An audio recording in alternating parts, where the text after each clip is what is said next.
ایک شخص کا کارنامہ، وہ یہودی فتنہ گر، وہ روح مزدق کا بروز، ہر قبا ہونے کو ہے اس کے جنوں سے تار تار. اسی طرح وہ عبداللہ ابن سبا یہودی فتنہ گر. آج اہل تشیع میں سے بعض حضرات کہتے ہیں کہ یہ عبداللہ ابن سبا یہ تو افسانوی شخصیت ہے، اس کی حقیقت کوئی تھی ہی نہیں، حالانکہ ان کی اپنی کتاب میں رجال کشی کے اندر اس کا ذکر موجود ہے. اور یہ بھی موجود ہے کہ حضرت علی رضی اللہ تعالیٰ عنہ نے اپنے عہد خلافت میں اسے زندہ جلوایا ہے.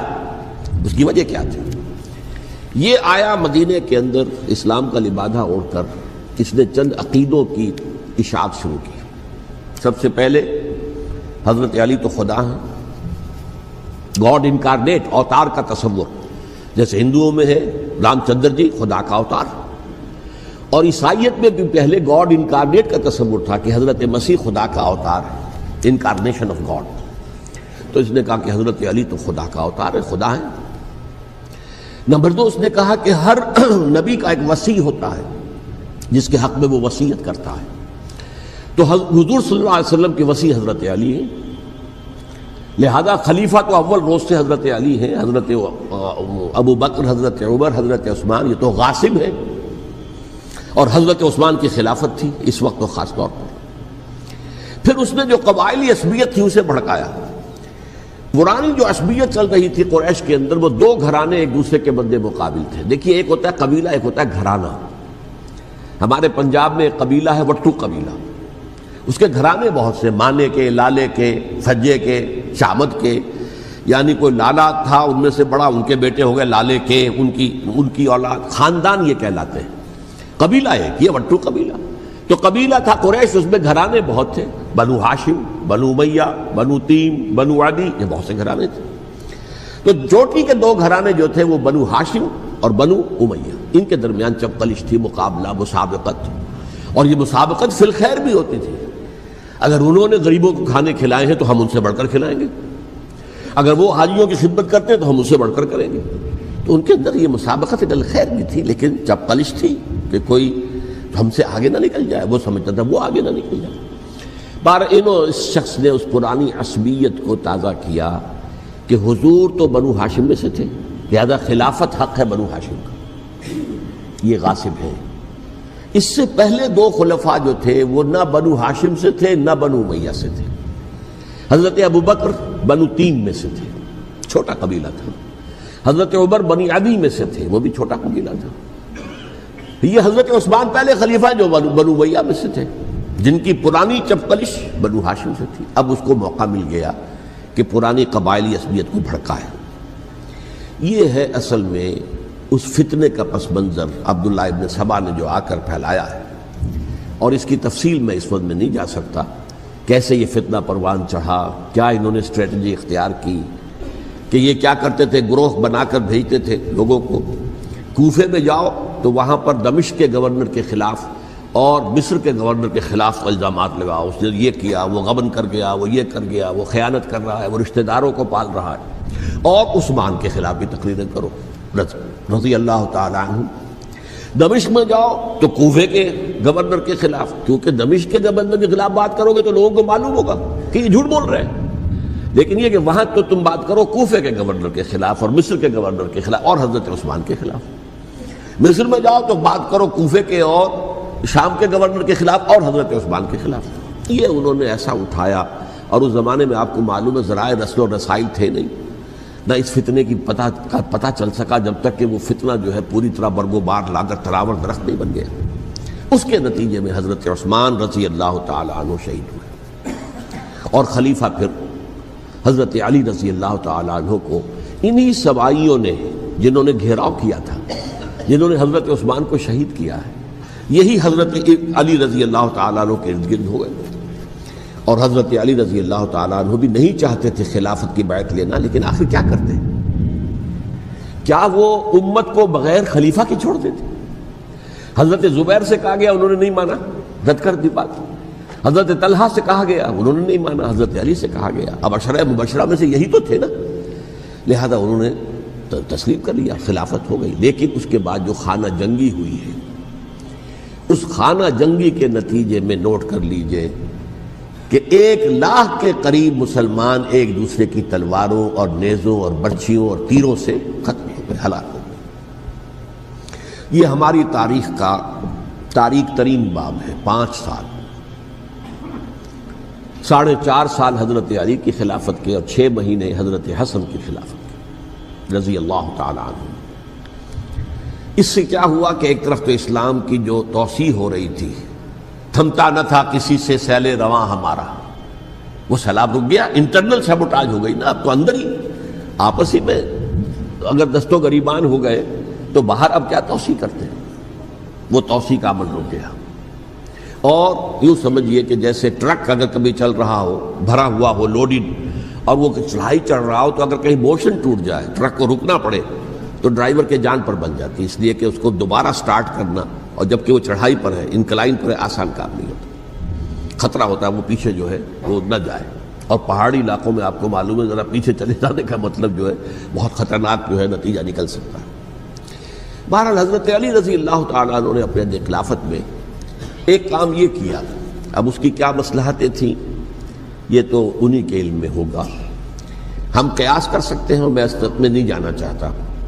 ابھی تک خلافت کا مرکز تھا مدینہ منورہ، حضرت ابوبکر، حضرت عمر، حضرت عثمان، وہیں جہاں حضور صلی اللہ علیہ وسلم رہے تھے اور جہاں پر کہ حضور مدفون تھے۔ لیکن حضرت علی نے اپنا مرکز جو ہے وہ کوفہ بنا دیا۔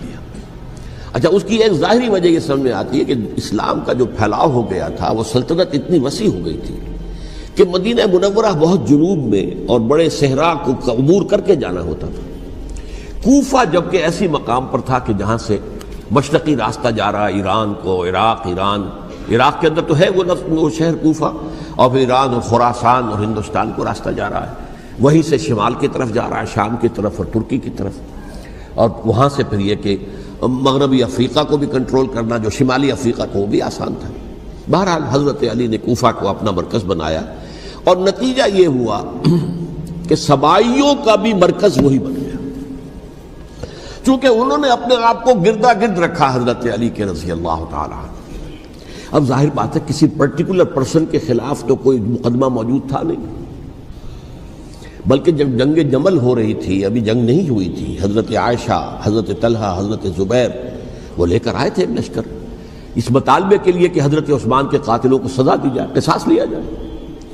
حضرت علی رضی اللہ تعالیٰ عنہ سے گفت و شنید ہو رہی تھی، حضرت علی جو ہے اس پر آمادہ ہو گئے کہ ٹھیک ہے، میں جو بھی قاتلین عثمان ہیں ان کو گرفتار کر کے سزا دوں گا۔ عین اسی وقت کوفے کی مسجد کے اندر جو ہے 10,000 کا مجمع کھڑا ہو گیا، ہم سب قاتل عثمان ہیں، لو ہم سے بدلہ کہاں سے لوگے؟ اور انہوں نے کیا کیا، جاتے ہی جنگ چھیڑ دی، جب چھڑ جائے تو یا مرو یا مارو، اس کے علاوہ تو کوئی چارہ کار ہوتا ہی نہیں۔ ایک رات میں 10,000 مسلمان شہید ہوئے، جن میں 2 عشرہ مبشرہ میں سے حضرت زبیر اور حضرت طلحہ رضی اللہ تعالیٰ عنہ۔ تو یہ صورت تھی، سبائیوں نے گھیراؤ کیا حضرت علی کا رضی اللہ تعالیٰ۔ حضرت معاویہ دعوے دار نہیں تھے خلافت کے، قطعاً نہیں، ان کا صرف ایک دعویٰ تھا، اور وہ یہ تھا کہ عثمان کے قاتلوں کو گرفتار کرو، یا خود سزا دو یا ہمارے حوالے کرو، ہم اس سے قصاص لیں گے۔ اس لیے کہ قبیلہ بنو امیہ کا تھا، اور حضرت ابی معاویہ بنو امیہ میں سے، تو ایک خاندانی طور پر جو ہے ہم قصاص لیں گے ان سے جنہوں نے قتل کیا ہے حضرت عثمان کو۔ لیکن یہاں ظاہر بات ہے کہ حضرت علی رضی اللہ تعالیٰ عنہ کی طرف سے مطالبہ یہ ہوتا تھا، تم پہلے میری بیعت کرو، میرے ہاتھ مضبوط کرو تاکہ میں ان کے خلاف کوئی اقدام کر سکوں۔ لیکن انہیں یہ اندازہ تھا کہ اگر میں نے بیعت کی تو ظاہر بات ہے کہ حضرت علی تک پہنچنے سے پہلے مجھے گردن اڑا دیں گے یہ لوگ، اس لیے کہ سبائی جو ہے وہ آپ کو گھیرے ہوئے۔ بہرحال ایک عجیب الجھاؤ، ایک ڈائلیما تھا جس کی وجہ سے یہ جنگ چلتی رہی، اور حضرت علی رضی اللہ تعالیٰ عنہ کو انہی کے شیعان علی ہی کے اندر سے وہ جماعت علیحدہ ہوئی تھی جس کو ہم خوارج کے نام سے جانتے ہیں، اور ایک خارجی ابن ملجم ہی نے حضرت علی کو شہید کیا رضی اللہ تعالیٰ عنہ۔ پھر حضرت حسن رضی اللہ تعالیٰ عنہ، اب دیکھیے کس قدر صحیح بات تھی جو حضرت علی رضی اللہ تعالیٰ عنہ نے فرمائی جب ان سے کہا گیا کہ کیا ہم آپ کے بیٹے حسن کے ہاتھ پر بیعت کر لیں رضی اللہ تعالیٰ عنہ۔ فرمایا نہ میں تمہیں اس کا حکم دیتا ہوں نہ میں اس سے روکتا ہوں، یہ تمہارا معاملہ ہے، امرہم شورا بینہم، تم اپنے باہمی مشورے سے جو فیصلہ کرو گے ٹھیک ہے، میں نہ حکم دیتا ہوں نہ روکتا ہوں. اس کا کیا مطلب ہے؟ باپ کے بعد بیٹے کی خلافت ہرگز حرام نہیں ہے، ورنہ کہتے کیسے ہو سکتا ہے میرا بیٹا؟ نہیں، یہ نہیں کہا. حضرت عمر سے بھی کہا گیا تھا کہ اپنے بیٹے کو نامزد کر دیں، عبداللہ ابن عمر کو، تو انہوں نے جواب میں کیا کہا؟ اسے تو طلاق دینی بھی نہیں آتی. انہوں نے اپنی کسی زوجہ کو طلاق دی تھی اور اس میں جو صحیح ترین طریقہ ہے وہ اختیار نہیں کیا تھا. انہیں طلاق دینے تک نہیں آتی تو میں اسے خلیفہ بنا دوں.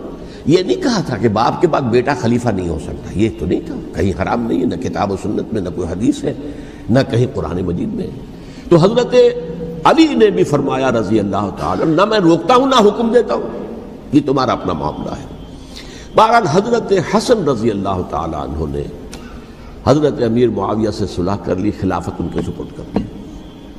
دیکھیے، میں حضرت ابوبکر، حضرت عمر، حضرت عثمان، حضرت علی کے ساتھ حضرت حسن کے دور خلافت کو بھی خلافت راشدہ میں سے سمجھتا ہوں.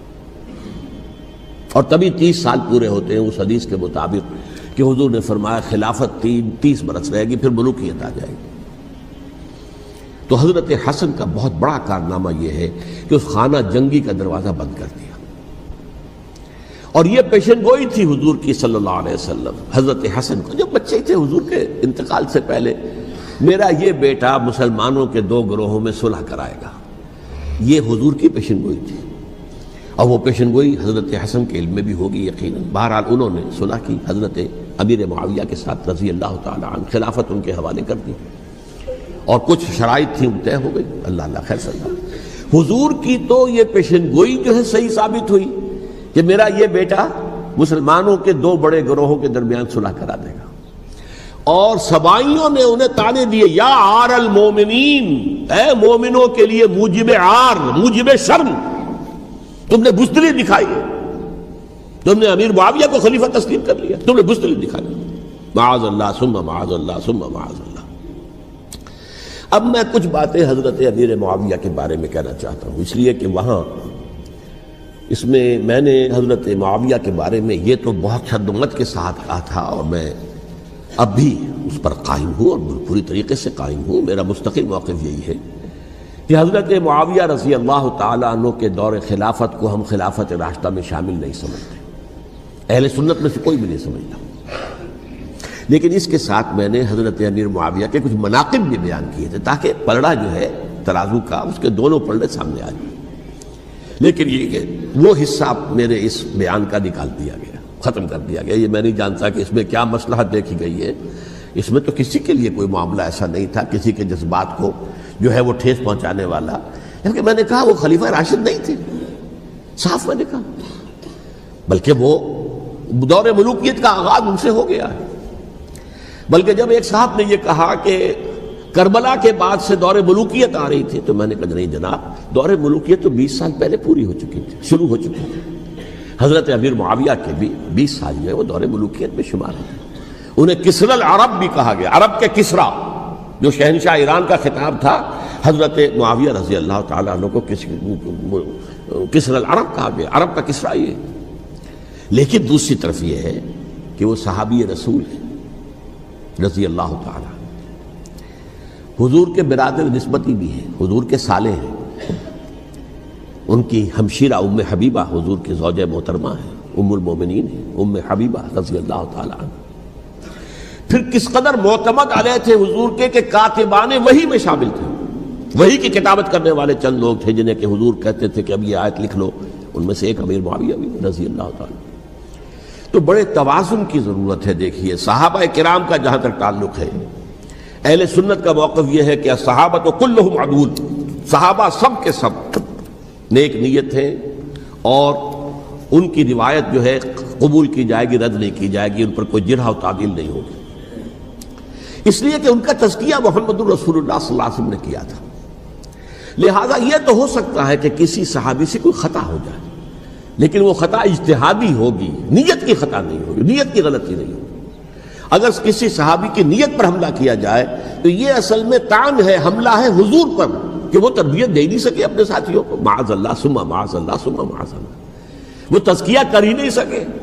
3 جگہ جو قرآن میں آیا ہے یتلو علیہم آیاتہ ویزکیہم، تو کیا تزکیہ کیا؟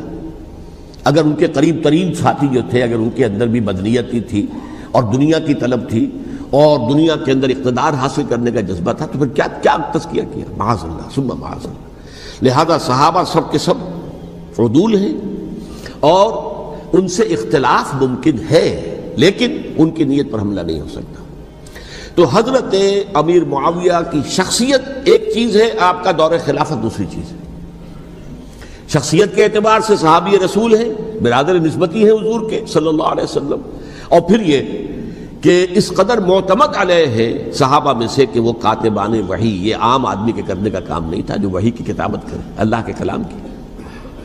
البتہ یہ ہے کہ جیسا کہ میں نے عرض کیا، ان کا دور خلافت راشدہ نہیں ہے، وہ ملوکیت کا دور ہے۔ یہ میں نے جیسا کہ عرض کیا، میں نے ایک صاحب نے جب یہ کہا کہ ملوکیت شروع ہو رہی تھی، میں نے کہا شروع نہیں ہو رہی تھی، ملوکیت تو 20 سال پہلے شروع ہو چکی تھی۔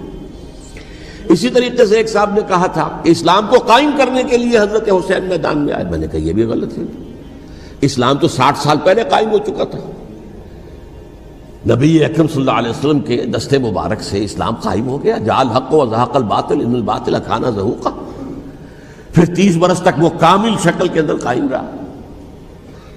تو اسلام جو ہے وہ در حقیقت اب قائم کرنے والی بات نہیں تھی، البتہ اس کے اندر زوال شروع ہو گیا تھا، اس زوال کے عمل کو روکنے کے لیے حضرت حسین میدان میں آئے۔ یہ ایک چیز کو صحیح تاریخی پرسپیکٹو میں رکھنا، تو جس طرح سے دین کو قائم کرنے کے لیے دیکھیں، قائم تو کیا محمد رسول اللہ صلی اللہ علیہ وسلم والذین معہ رضی اللہ تعالی عنہ، انہوں نے کیا تھا۔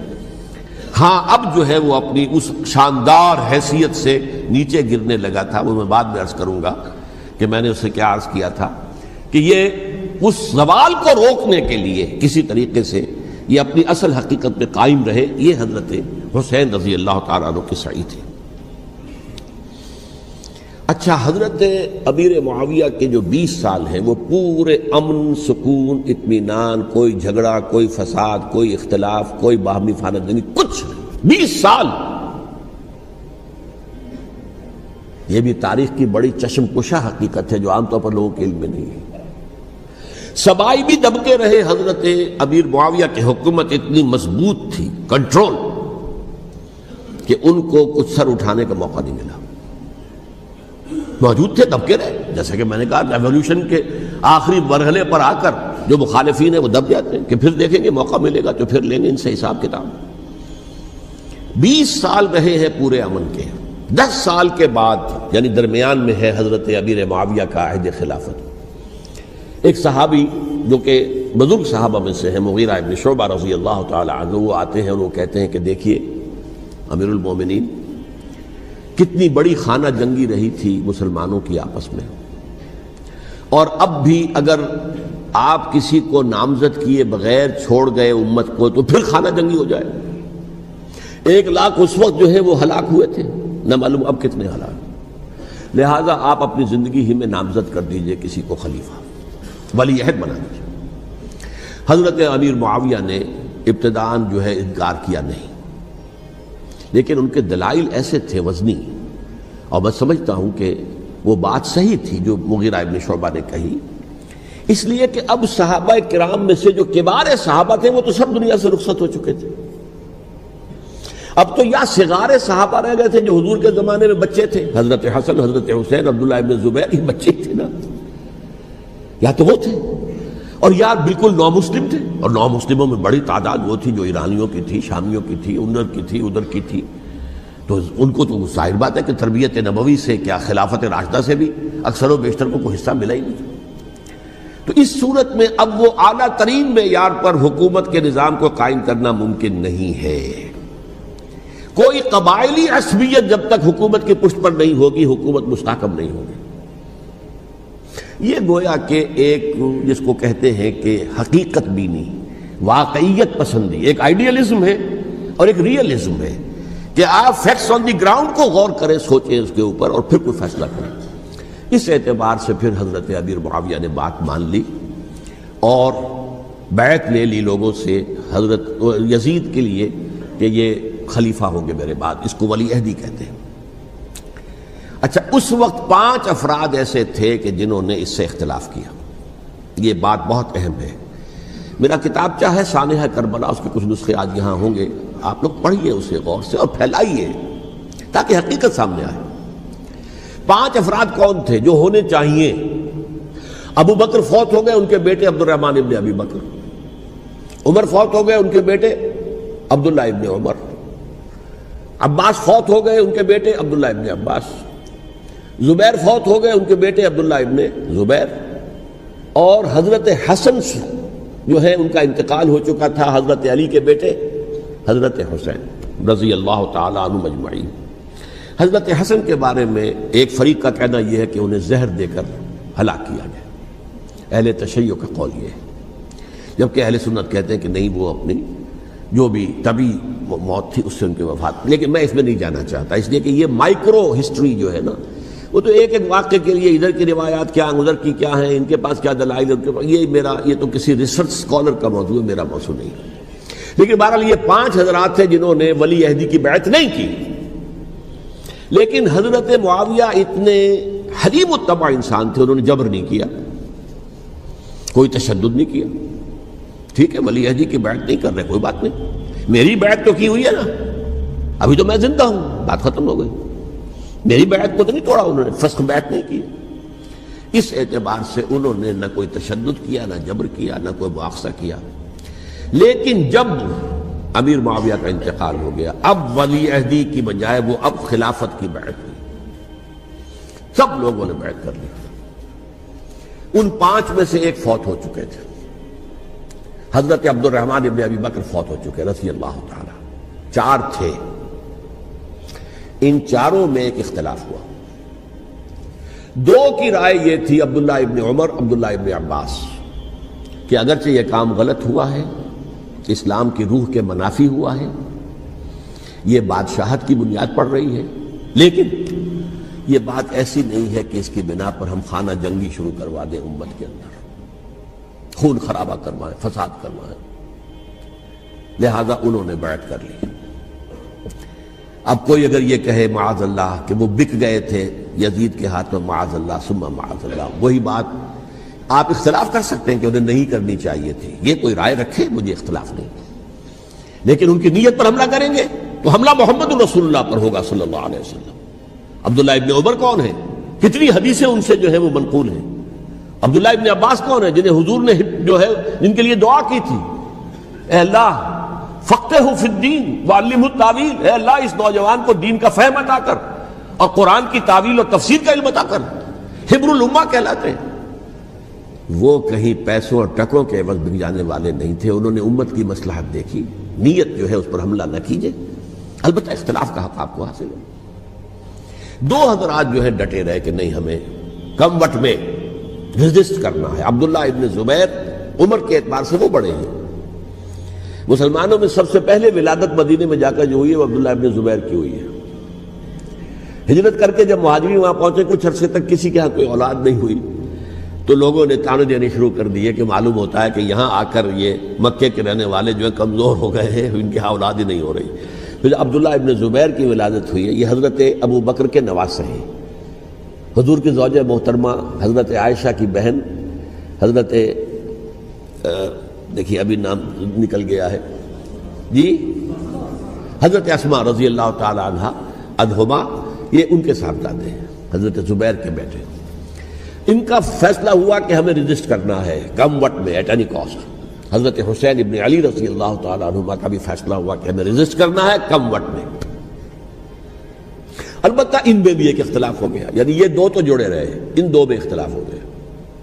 عبداللہ ابن زبیر کا کہنا یہ تھا کہ ہمیں حجاز میں رہنا چاہیے، یہ سرزمین ہے جس میں نبوت کی برکات سب سے زیادہ ہیں، یہاں ہم مضبوط قلعے کے اندر ہیں، ہمیں یہاں سے جو ہے رجسٹ کرنا چاہیے اور ختم کرنا چاہیے اس نظام کے اندر جو خرابی آ گئی ہے اس کو۔ حضرت حسین رضی اللہ تعالیٰ عنہ کے پاس خطوط کا تانتا بنا ہوا تھا، کوفے سے لوگ خط لکھ رہے تھے، آئیے آئیے آئیے، ہم آپ کے ہاتھ پر بیعت کریں گے، ہم آپ کے ہاتھ پر بیعت کریں گے، ہم آپ کے ہاتھ پر بیعت کریں گے۔ یہی وہ کوفہ جو حضرت علی کا دارالخلافہ رہا تھا اور جو پھر سبائیت کا گڑھ بن گیا تھا۔ چنانچہ حضرت حسین نے حضرت مسلم بن عقیل کو بھیجا وہاں پر کہ میرے نمائندے کی حیثیت سے جا کر وہاں پر بیعت لو۔ 10-12 ہزار افراد نے بیعت کر لی، لیکن اس کے بعد یزید کی طرف سے گورنر بنا کے بھیجا گیا ابن زیاد کو ابن زیاد نے آ کر جو تشدد کیا اور سختی کی تو سب کے سب بیعت توڑ کر اور سب منحرف ہو گئے. مخلصین تو وہ تھے نہیں. الکوفی لایوفی، کوفی جو ہے وہ تو کوئی وعدہ وفا کرنے والا ہوتا ہی نہیں، بیعت توڑ دی. فمن نقص فانما ينقص على نفسه، بیعت کے بعد بیعت توڑ دینا بہت بڑا گناہ ہے، توڑ دی. ادھر اطلاع مل گئی حضرت حسین کو، چل چکے تھے وہ، راستے میں تھے کہ وہاں تو مسلم بن عقیل شہید ہو گئے اور سب لوگوں نے بیعت توڑ دی. اب واپس جانا چاہتے تھے لیکن مسلم بن عقیل کے بیٹے جو ہے اڑ گئے. یہ عرب کی اپنی ایک جو ہے پرانی ان کی حمیت اور ان کا قبائلی نظام کہ اب ہم اپنے والد کے خون کا قصاص لیے بغیر نہیں جائیں گے. حضرت حسین رضی اللہ تعالیٰ عنہ کی مروت اور شرافت کہ یہ میرا ساتھ دینے کے لیے آئے تھے، اب میں ان کا ساتھ نہ دوں تو یہ تو شرافت اور مروت کے خلاف ہے. کہا اچھا چلو چلتے. وہاں جا کر بھی عین اپنے میدان کے اندر بھی حضرت حسین رضی اللہ تعالیٰ عنہ نے 3 چیزیں پیش کی ان کوفیوں کے لشکر کے خلاف. سب سے بڑا لشکر کے اندر سب سے بڑے تو کوفی تھے جنہوں نے بیعتیں کی ہوئی تھی حضرت حسین کے ساتھ. دیکھو مجھے جانے دو واپس حجاز کی طرف،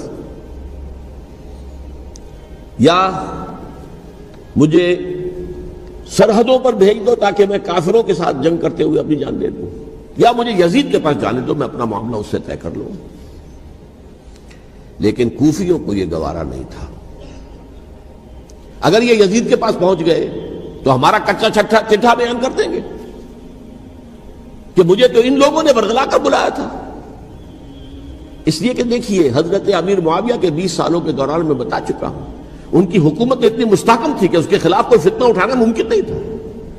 اب چونکہ ایک چینج اوور ہوا تھا، اور چینج اوور میں آپ کو معلوم ہوتا ہے کہ ایک جس کو کہتے ہیں every thing is in the melting پاٹ، ابھی تو یہ درمیان کے اندر معاملہ ہے، تو انہیں موقع ملا. سر اٹھایا حضرت حسین رضی اللہ تعالیٰ عنہ کو، جو خطوط لکھے جس کے کہ تھیلے کے تھیلے اور بوریوں کی بوریاں بھری ہوئی حضرت حسین کے ساتھ تھی، وہ کہا کہ آئیے ہم آپ سے بیعت کریں گے. انہوں نے نہیں مانا.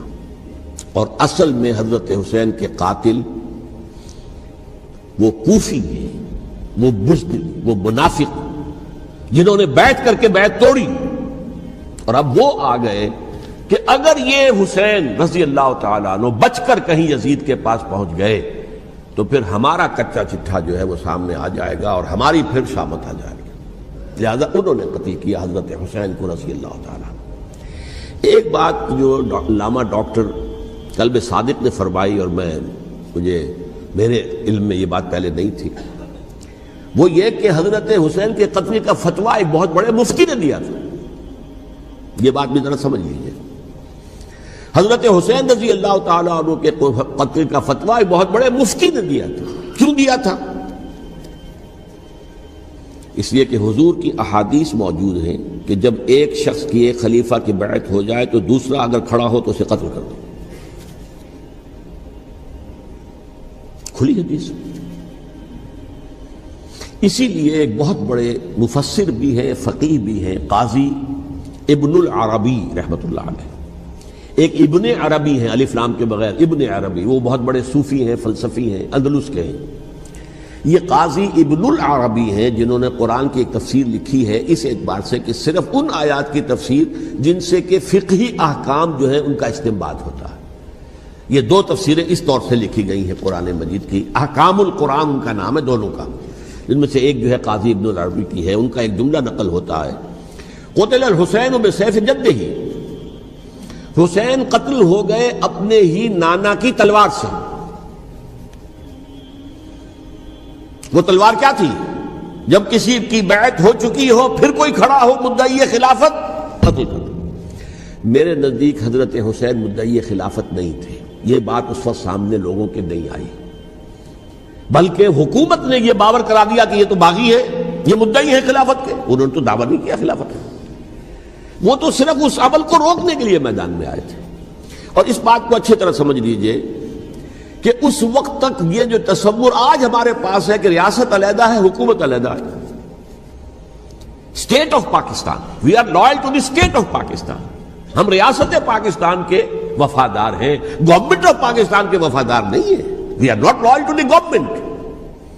گورنمنٹ تو کبھی بے نظیر کی تھی، ہم اس کے خلاف تحریک چلا رہے تھے، یا کبھی کسی اور کی تھی اس کے خلاف تحریک چل رہی ہے، یا کبھی ضیاء الحق کی تھی اس کے خلاف تحریک چل رہی ہے۔ گورنمنٹ کو بدلنا تو عوام کا حق ہے، آج، اس وقت نہیں تھا۔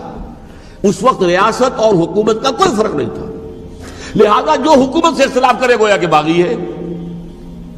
یہ ہے اصل میں وہ پیچیدہ مسئلہ کہ کیوں کسی مفتی نے فتویٰ دے دیا، اس لیے کہ اس وقت تک ریاست اور حکومت کا فرق واضح نہیں تھا دنیا پر۔ یہ تو ابھی کوئی 100-150 سال کی بات ہے کہ آج ہمارا جو پولیٹیکل سائنس کا ایولیوشن ہوا ہے وہ اس اسٹیج تک پہنچ گیا ہے کہ اسٹیٹ علیحدہ ہے، حکومت علیحدہ ہے۔ حکومت تو اسٹیٹ کے 3 آرگنز میں سے ایک آرگن ہے، ایڈمنسٹریشن حکومت کی ہے، جوڈیشری ہے اور لیجسلیچر ہے، 3 آرگنز ہیں بڑے بڑے، ان میں سے ایک ہے۔ تو حکومت کو بدلنا تو عوام کا حق ہے، چاہے وہ ووٹ کے ذریعے بدلے، چاہے ایجیٹیشن، اگر پرامن ایجیٹیشن ہے اس سے حکومت کو بدلنے کا حق حاصل ہے دستوری طور پر ہر اعتبار سے۔ اس وقت یہ نہیں تھا، لہذا صورتحال یہ بن گئی کہ حکومت وقت نے باور کرا دیا مسلمانوں کو، ورنہ سوچئے نواسہ رسول کو قتل کرنا کوئی آسان کام تھا؟ آخر سب کلمہ گو تھے کہ نہیں تھے؟ کلمہ گو تو تھے نا، اور حضور سے عقیدت اور محبت میں کمی، لیکن یہ کہ فتویٰ، اگر ایک بہت بڑے مفتی کا، جو کہ حضرت علامہ ڈاکٹر قلب ساقط صادق صاحب نے فرمایا، مجھے اس مفتی کا نام بھی معلوم نہیں، کہ ایک مفتی ہی کا فتویٰ تھا وہ، جس کے بنا پر اب ان لوگوں نے حضرت حسین کو قتل کیا، اور یہی وجہ ہے کہ انہوں نے پھر خیموں کو بھی آگ لگا دی۔ وائی، حالانکہ دیکھیے اگر دشمنی کا انتقام ہوتا تو حضرت علی بن حسین جو بیمار تھے، جو بعد میں زین العابدین رحمت اللہ علیہ کے نام سے پھر یہ اہل تشیع کے چوتھے امام معصوم ہیں، حضرت علی، حضرت حسن، حضرت حسین، اور پھر حضرت علی بن حسین زین العابدین رحمت اللہ علیہ، کیا ان کو بھی قتل کر دیتے؟ حضرت حسین کی نسل ہی ختم ہو جاتی، لیکن نہیں کیا۔ آگ کیوں لگائی؟ آگ اس لیے لگائی کہ وہ جو ڈاکومنٹری پروف ہے ہماری غداری کا، یزید کے خلاف حضرت حسین کو جو ہم نے دعوت دی، وہ جو ڈاکومنٹری پروف خطوط کی شکل میں موجود ہے وہ ختم ہو جائے، ڈسٹرائے ہو جائے۔ اس کے لیے انہوں نے خیموں میں آگ لگائی۔